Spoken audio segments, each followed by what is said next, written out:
महायुतीत लोकसभेच्या नाशिक जागेवरून शिवसेना आणि भाजप यांच्यातील वाद शिगेला पोहोचला असून ही जागा शिवसेनेला देण्यास भाजपने कडाडून विरोध केला आहे।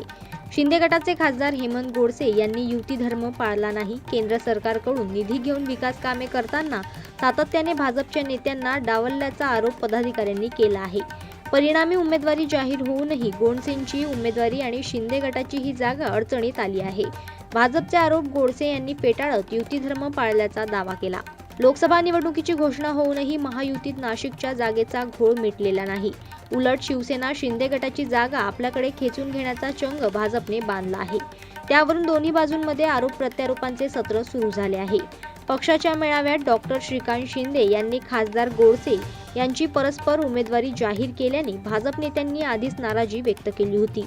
आता गोडसेंवर थेट आक्षेप घेतले आहेत। भाजपचे शहराध्यक्ष प्रशांत जाधव यांनी गोडसे यांच्यावर युती धर्म पाळला नसल्याचा आरोप केला।